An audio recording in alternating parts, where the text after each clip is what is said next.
Dear students, our next topic is define the following: resistance, resistivity, conductance, conductivity. पहले resistance resistivity करेंगे, उसके बाद conductivity और conductance करेंगे। सबसे पहला पार्ट है बेटा रेजिस्टेंस।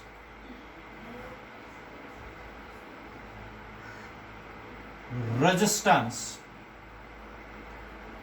बेटा कल हमने टॉपिक पढ़ा था रेजिस्टेंस। एक्चुअल में रेजिस्टेंस होती है अपोजिशन। द अपोजिशन और obstruction offered by a conductor to the flow of current is called resistance. ये कल मैंने पढ़ा था। रेजिस्टेंस अगर ये वायर है, ये कितनी अपोज करती है to the flow of current को, उसको बोलते हैं रेजिस्टेंस। बेटा आप लोगों को पता है, अगर कॉपर की वायर है, हम घरों में कॉपर की वायरिंग करते हैं, आयरन की वायरिंग नहीं होती है, क्योंकि कॉपर की रेजिस्टेंस कम है, उनमें करंट इजीली फ्लो करती है। आयरन में रेजिस्टेंस ज्यादा है तो करंट इजीली फ्लो नहीं करती है। इसका मतलब हो गया जिसकी रेजिस्टेंस कम है उसमें इजीली करंट फ्लो करती है। तो और आयरन में एक और फैक्टर है, आयरन जब रेजिस्टेंस ज्यादा होगी तो वो वायर ज्यादा हीट हो जाएगी और उसको जल्दी डैमेज होने का खतरा है। उसकी इंसुलेशन, हीट होने से उसकी इंसुलेशन भी खत्म हो जाएगी। कॉपर जो है रेजिस्टेंस कम है, करंट फ्लो करने से वो ज्यादा हीट भी नहीं होता। इसका मतलब हो गया रेजिस्टेंस बेटा एक्चुअल में अपोजिशन है, ऑब्स्ट्रक्शन है to the flow of current. ठीक है बेटा। लेकिन ओम्स लॉ के हिसाब से कल हमने देखा था resistance of a conductor is equal to V upon I। V था बेटा पोटेंशियल डिफरेंस और I था करंट। ठीक है। तो आप लोग डिफाइन भी कर सकते हैं इसको अच्छी तरीके से। Resistance of a conductor is defined as the ratio of potential difference applied across the two ends of a conductor to the current flowing through the same conductor. कल भी हमने पढ़ा था the ratio of potential difference applied across the two ends of a conductor to the current flowing through the same conductor। कल पढ़ा था हमने। तो उसको बोलते हैं बेटा रेजिस्टेंस।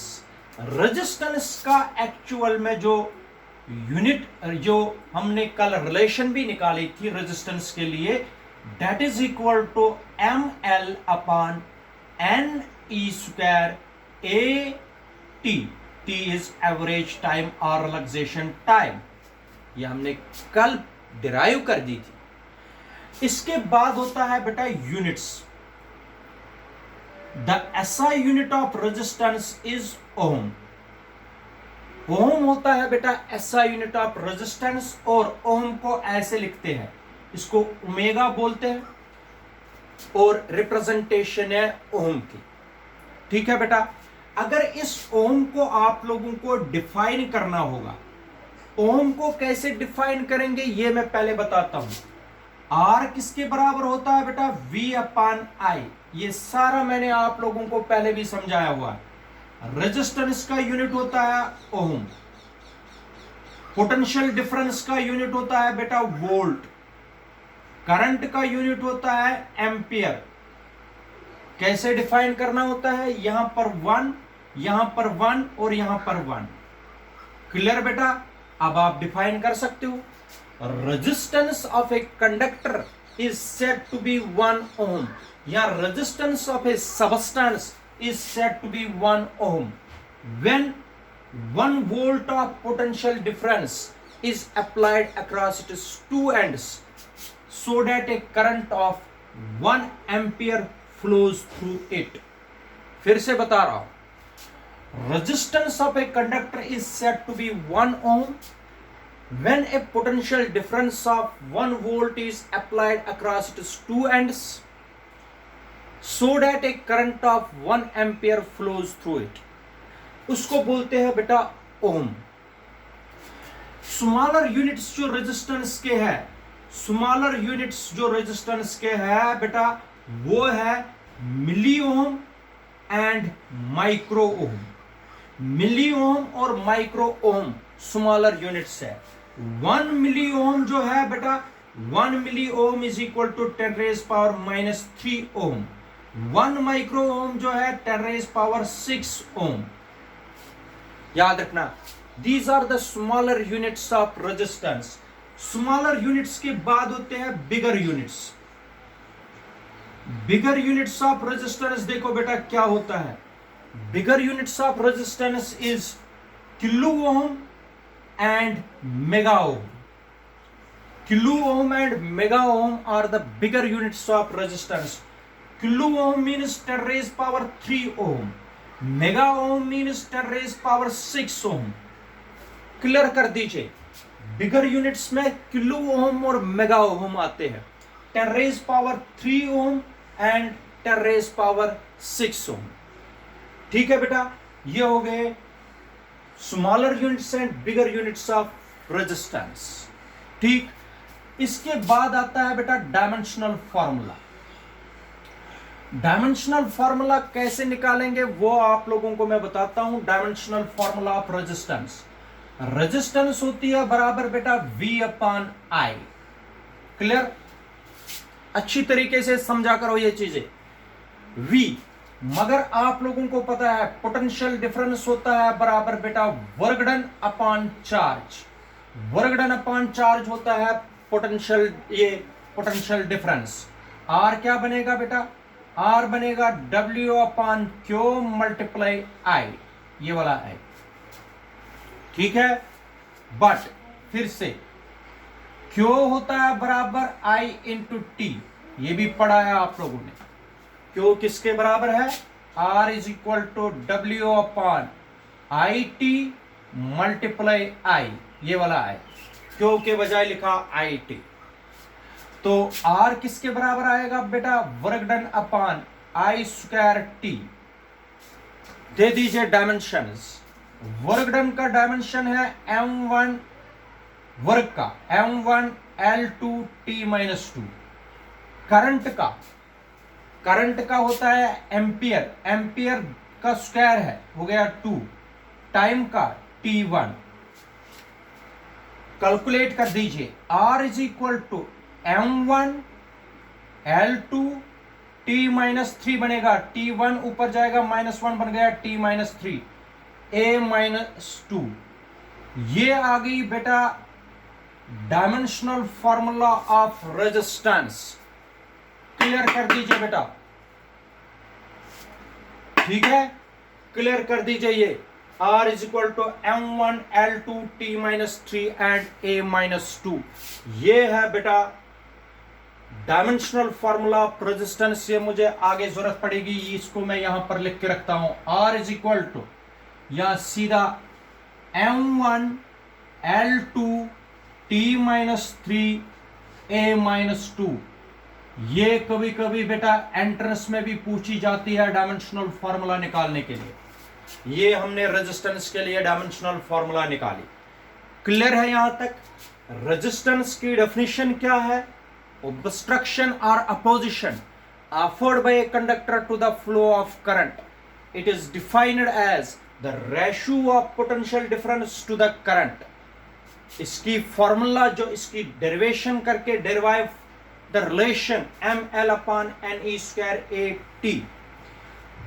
ऐसा यूनिट जो है डायमेंशनल ये रेजिस्टेंस का, that is ohm. Resistance is said to be 1 ohm when a potential difference of 1 volt is applied across its two ends so that a current of 1 ampere flows through it. Smaller units में मिली ohm and micro ohm लिख सकते हो, बिगर units में kilo ohm and mega ओम लिख सकते हो। Dimensional formula निकाल दी है आप लोगों के लिए M1 L2 T-3 and A-2। Clear बेटा? अब आगे बढ़ेंगे। ये जो रेजिस्टेंस है, रेजिस्टेंस में मैं आप लोगों को बताता हूं अब factors on which resistance of a substance depends. इधर देखो बेटा, factors on which resistance of a substance depends. ये मैंने आप लोगों को वायर ले ली। जितनी सबसे पहला फैक्टर है बेटा, फर्स्ट फैक्टर लेंथ। लेंथ, ये वायर है बेटा, इस वायर की लेंथ अगर L है,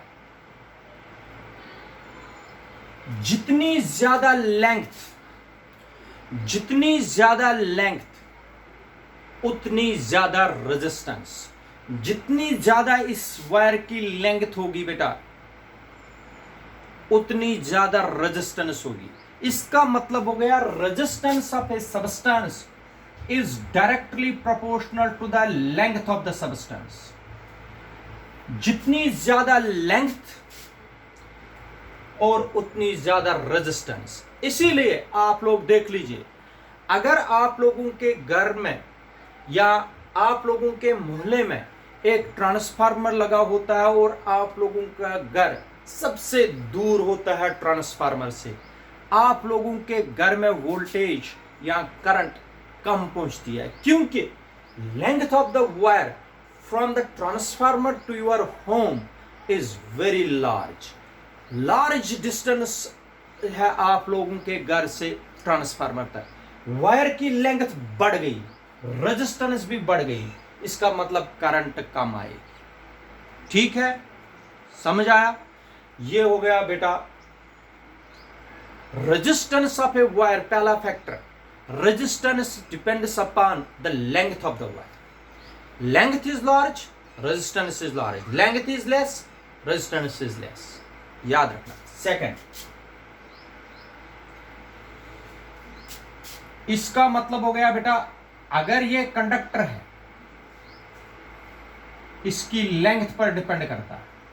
ठीक है, इधर सुनो। सेकंड हो गया area of cross section. Area of cross section, area of cross section पर भी याद रखना बेटा, रेजिस्टेंस डिपेंड करती है। एरिया ऑफ क्रॉस सेक्शन का मतलब है, अगर ये एक वायर है, इसका एरिया ऑफ क्रॉस सेक्शन ये है। दूसरी वायर है, इसका एरिया ऑफ क्रॉस सेक्शन बेटा ये है। अब इस वायर का cross section, area of cross section बड़ा है, इसका छोटा है। किस में करंट ज्यादा चलेगी? Number of electrons crossing. इधर देखो, करंट आप लोगों को पता है, total number of charges flowing या crossing any cross sectional area of a conductor. Area बड़ा है, नंबर ऑफ इलेक्ट्रॉन्स जो है ज्यादा फ्लो करेंगे इसमें। पाइप ही बड़ी होगी तो पानी तो ज्यादा चलेगा ही चलेगा। पानी का, ये पाइप का एरिया क्रॉस सेक्शन ही बड़ा है तो पानी फ्लो ज्यादा करेगा। पानी का, ये पाइप का एरिया क्रॉस सेक्शन कम होगा तो पानी तो कम ही चलेगा इसमें। इसका मतलब हो गया रेजिस्टेंस ऑफ ए कंडक्टर, अगर एरिया क्रॉस सेक्शन ज्यादा, करंट ज्यादा, एरिया क्रॉस सेक्शन कम, करंट कम, इसका मतलब हो गया resistance of a conductor is inversely proportional to the area of cross section. Area of cross section का मतलब हो गया, अगर एरिया ऑफ क्रॉस सेक्शन ज्यादा, रेजिस्टेंस कम, रेजिस्टेंस कम तो करंट इसमें ज्यादा चलेगी। फिर से बता रहा हूं, resistance of a conductor is inversely proportional to the area of cross section. उसका मतलब हो गया एरिया ऑफ क्रॉस सेक्शन ज्यादा, रेजिस्टेंस कम, करंट ज्यादा। एरिया ऑफ क्रॉस सेक्शन कम, एरिया कम, रेजिस्टेंस ज्यादा, तो करंट कम चलेगी। इसमें करंट कम चलेगी, इसमें करंट ज्यादा चलेगी। इसकी रेजिस्टेंस ज्यादा है, इसकी रेजिस्टेंस कम है, क्योंकि resistance is inversely proportional to area of cross section. ये दूसरा पॉइंट। थर्ड पॉइंट जो है, resistance of a conductor depends upon the temperature and material of the substance. याद रखना बेटा, आप लोग आमतौर पर देखते हो टेम्परेचर के बढ़ने से हमारे घरों में वोल्टेज कम हो जाती है। वोल्टेज क्यों कम हो जाती है? एक कारण यह है कि टेम्परेचर के बढ़ने से वायर की रेजिस्टेंस बढ़ जाती है। टेम्परेचर के कम होने से रेजिस्टेंस कम हो जाती है। इधर देखना, resistance of a wire increases with increase in temperature and decreases with decrease in temperature. Also, the resistance of a wire depends upon the material of the wire. Material किस material की बनी है उस पर भी डिपेंड करता है। ये है बेटा फैक्टर्स। कितने फैक्टर्स है जिन पर रेजिस्टेंस डिपेंड करती है? Length, area of cross section, temperature and material of the substance. These are the factors on which resistance of a substance depends. Cause जो रेजिस्टेंस का है वो मैं आगे पढ़ाऊंगा, या कॉज जो है रेजिस्टेंस का वो भी आप लोग देख लीजिए। कॉज मैंने आप लोगों को पढ़ाया है दूसरे क्वेश्चन में, ड्रिफ्ट वेलोसिटी के क्वेश्चन में।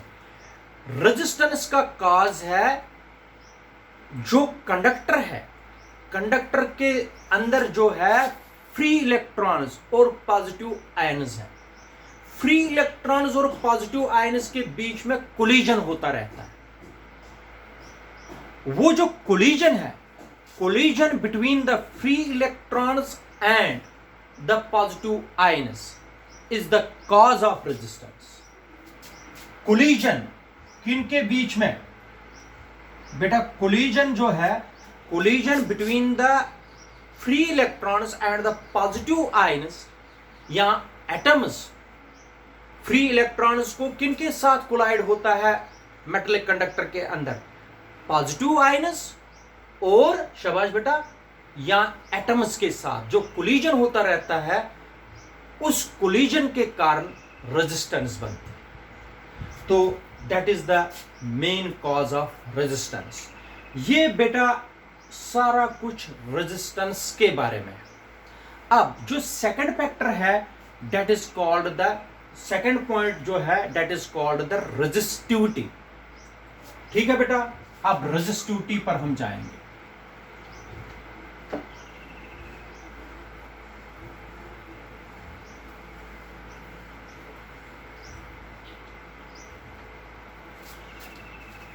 देखो बेटा, रेजिस्टिविटी, रेजिस्टिविटी का दूसरा नाम है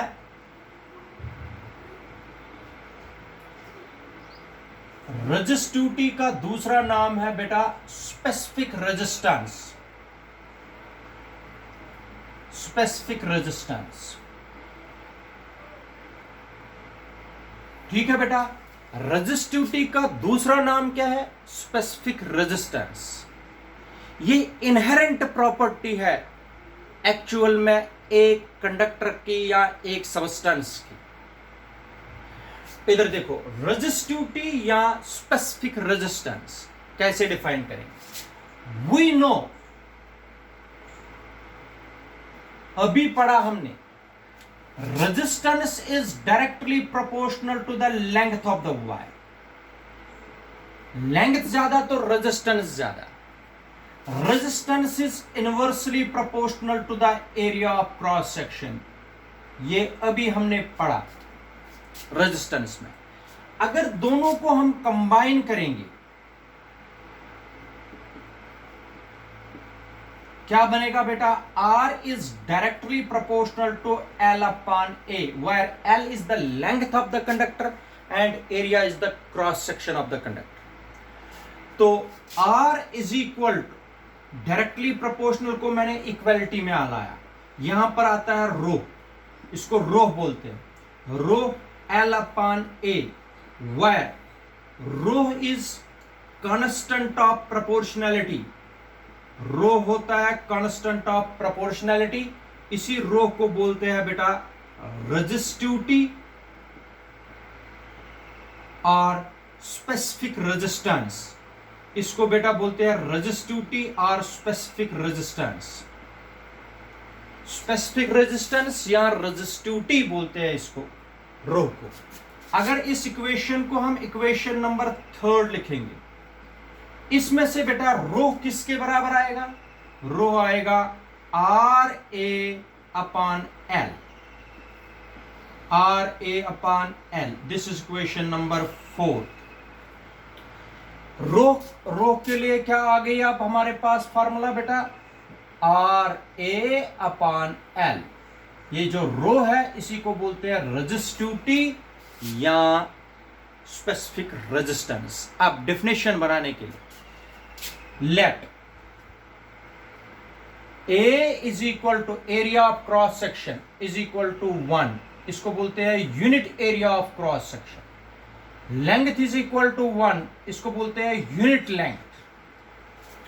हमने एरिया ऑफ क्रॉस सेक्शन भी कितना लिया? यूनिट। और लेंथ भी कितनी ली? यूनिट। शाबाश। आपको मैंने पढ़ाया एरिया मल्टीप्लाई लेंथ। एरिया जो होता है बेटा, एरिया एक्चुअल में एरिया मल्टीप्लाई लेंथ होता है वॉल्यूम। क्या होता है? वॉल्यूम। अब एरिया है 1, लेंथ भी 1, हो गया 1। जिसका वॉल्यूम 1 है, जिसका वॉल्यूम 1 है, length into breadth into height, जिसका वॉल्यूम 1 है उसकी length into breadth into height होगी 1, क्योंकि लेंथ भी 1 होगी, ब्रेडथ भी 1 होगी, हाइट भी 1 होगी, तभी तो 1 बनेगा। जिसका वॉल्यूम 1 होगा उसको बोलते हैं बेटा यूनिट क्यूब। क्या बोलते हैं बेटा? Unit cube. ऐसा क्यूब जिसकी लेंथ, ब्रेडथ और हाइट 1 होगी उसको बोलते हैं यूनिट क्यूब। ठीक है? या जिसका एरिया क्रॉस सेक्शन यूनिट हो, जिसकी लेंथ यूनिट हो, उसको यूनिट क्यूब बोलेंगे।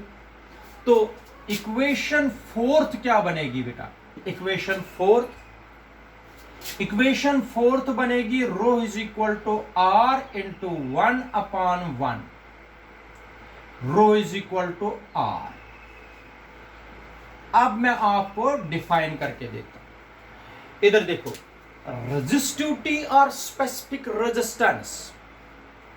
रेजिस्टिविटी और specific resistance of a substance, resistivity or specific resistance of a substance is equal to the resistance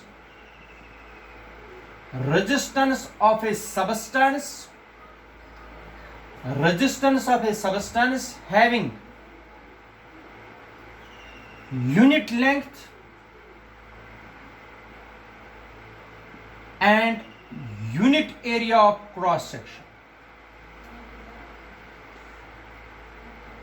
ये पहली डेफिनेशन है बेटा, फिर से बता रहा हूं।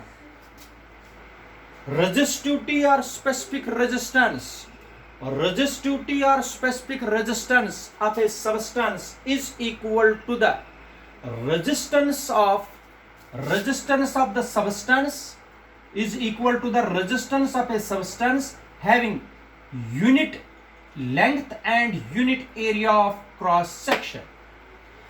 रेजिस्टिविटी एक्चुअल में स्पेसिफिक रेजिस्टेंस या रेजिस्टिविटी एक सब्सटेंस की किसके बराबर होती है? Resistance of the substance but having unit length and unit area of cross section. Clear बेटा? या आप लोग सीधा बोल सकते हो ऐसे भी, resistivity or specific resistance of a substance is equal to the resistance of unit cube of the substance, unit cube of the given substance।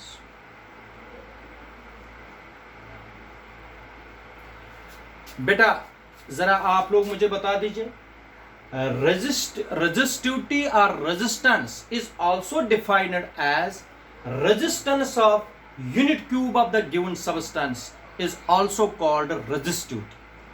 Resistance of unit cube of the given substance is also called resistivity. unit cube का मतलब ये है जिसका area of cross section 1, जिसकी length 1, उसको बोलते हैं unit cube. ये हो गई रेजिस्टिविटी. लेकिन रेजिस्टिविटी मैं आप लोगों को पहले मैं बताता हूं इसका यूनिट कैसे बनता है. इसका यूनिट बनेगा इस इक्वेशन पर. यूनिट देखो बेटा क्या बनेगा. रेजिस्टिविटी होता है बराबर R A upon N. Unit देख लीजिए कैसे बनाओगे. रो हो गया, आर का यूनिट होता है ओम, एरिया का मीटर स्क्वायर, लेंथ का मीटर. मीटर और मीटर कैंसल, इसका आएगा ओम को ऐसे लिखेंगे ohm metre. Ohm metre is the unit of resistivity. याद रखना ओम सिर्फ रेजिस्टेंस का यूनिट होता है, ओम मीटर होता है रेजिस्टिविटी का. रेजिस्टिविटी का यूनिट क्या है बेटा? ओम मीटर. बड़ा इंपॉर्टेंट है ये. रेजिस्टिविटी का यूनिट क्या होता है? ओम मीटर. क्लियर करना, ओम मीटर होता है यूनिट रेजिस्टिविटी का. अच्छा, क्या डिफरेंस है रेजिस्टेंस और रेजिस्टिविटी में? डिफरेंस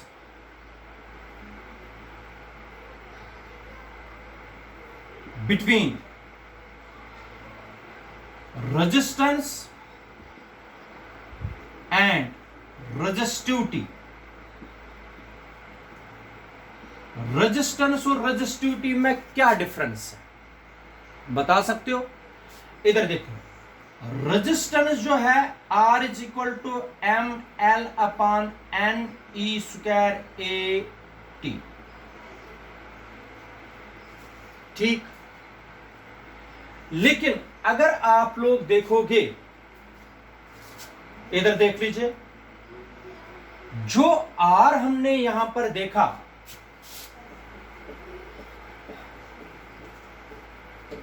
देखो बेटा, R हमने यहां पर देखा, R is equal to rho L upon A. ये भी रेजिस्टेंस, ये भी रेजिस्टेंस. अगर मैं इसको इक्वेशन फर्स्ट रखूंगा, इसको सेकंड रखूंगा, ये भी निकाली, ये भी निकाली. अगर मैं इनको कंपेयर करूंगा, L upon A cancel, rho निकलेगा हमारे पास. शाबाश बेटा. रो आएगा M upon N E square T. इतना निकलेगा रो. इसका मतलब हो गया जो रेजिस्टेंस है, रेजिस्टेंस डिपेंड करती है length and area of cross section पर. Resistance of a substance depends upon the length and area of cross section of the material. ठीक है. लेकिन resistivity does not depend upon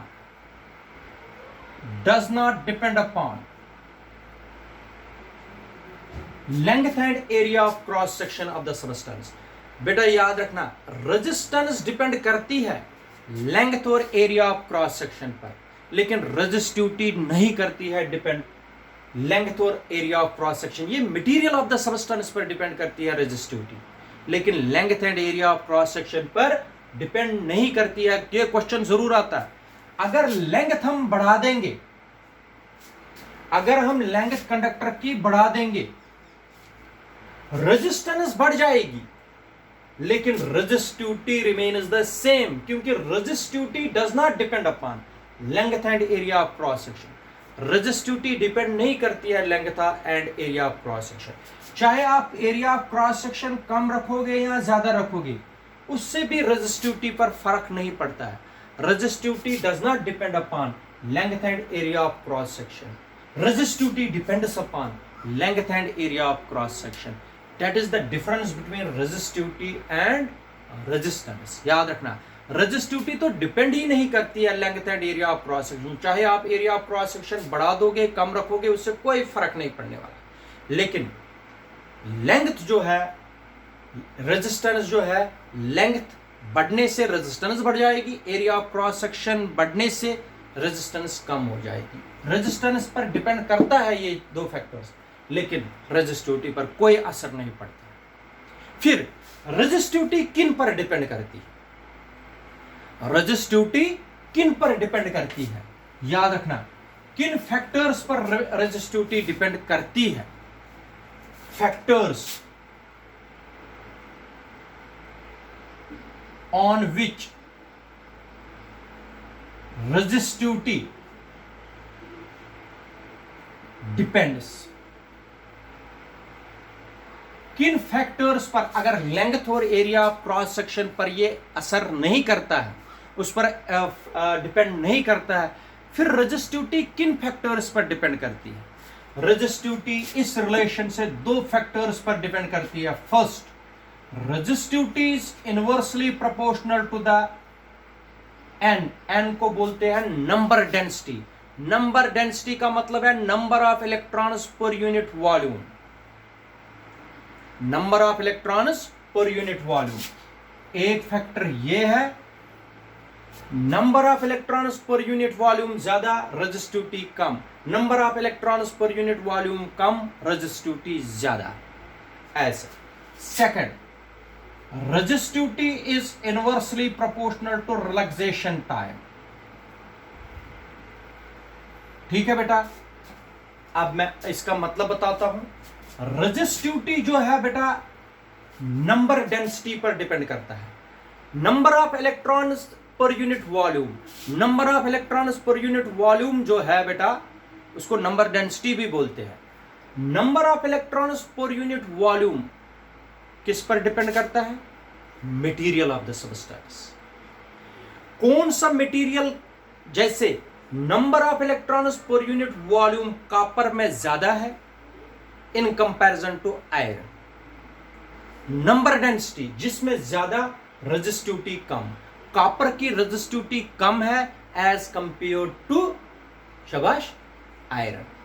इधर देखो, नंबर डेंसिटी का मतलब हो गया number of electrons per unit volume. Number density depend करती है नेचर ऑफ द मटेरियल पर, nature of the material of the wire, nature of the material of the substance. कैसा नेचर है मटेरियल का उस पर डिपेंड करता है। इसलिए number, nature of material, nature of the material, जैसे कॉपर है, कॉपर का मटेरियल का नेचर क्या है उस हिसाब से नंबर डेंसिटी भी होगी। नंबर डेंसिटी ज्यादा तो रेजिस्टिविटी भी ज्यादा। और सेकंड फैक्टर है रिलैक्सेशन टाइम। रिलैक्सेशन टाइम याद रखना, आप लोगों को मैंने पढ़ाया, रेजिस्टेंस डिपेंड करती है टेम्परेचर पर। टेम्परेचर ज्यादा होने से रेजिस्टेंस बढ़ जाती है। रेजिस्टेंस का मतलब मैंने बताया, रेजिस्टेंस का काज देखो, टाउ जो है, टाउ डिपेंड करता है, टाउ होता है average time. Average time depend करता है टेम्परेचर पर। अगर टेम्परेचर ज्यादा होगा तो कोलिजन भी ज्यादा होगा। ठीक है, सुनिए, कोलिजन, अगर टेम्परेचर बढ़ गया, एवरेज टाइम या रिलैक्सेशन टाइम टेम्परेचर पर डिपेंड करता है। टेम्परेचर के बढ़ने से कोलिजन ज्यादा हो जाता है, उनको फ्री इलेक्ट्रॉन्स को ज्यादा एनर्जी मिलती है, वो ज्यादा कोलिजन करते हैं। ज्यादा कोलिजन से, फास्ट कोलिजन से रिलैक्सेशन टाइम कम होता है। रिलैक्सेशन टाइम कम, रेजिस्टिविटी ज्यादा। मगर रिलैक्सेशन टाइम किस पर डिपेंड करता है? टेम्परेचर पर। टेम्परेचर के बढ़ने से रिलैक्सेशन टाइम कम हो जाता है। तो इसका मतलब हो गया, जो रेजिस्टिविटी है, रेजिस्टिविटी बेटा दो फैक्टर्स पर डिपेंड करती है। एक है number density, number density depend करती है नेचर ऑफ द मटेरियल पर। इसका मतलब है resistivity depends upon the nature of the material पर। सेकंड है resistivity depends upon the relaxation time. Relaxation time in other words depends upon temperature. Temperature के बढ़ने से कोलिजन ज्यादा होता है। कोलिजन का मतलब है उनको एवरेज टाइम या रिलैक्सेशन टाइम कम हो जाता है। तो रजिस्टिविटी दो फैक्टर्स पर डिपेंड करती है, एक है number density and second one is the relaxation time. Relaxation time in other words depends upon the increase or decrease in temperature, and number density depends upon the nature of the material. Clear बेटा? इसको बोलते हैं resistivity या specific resistance. अब रह गए दो part.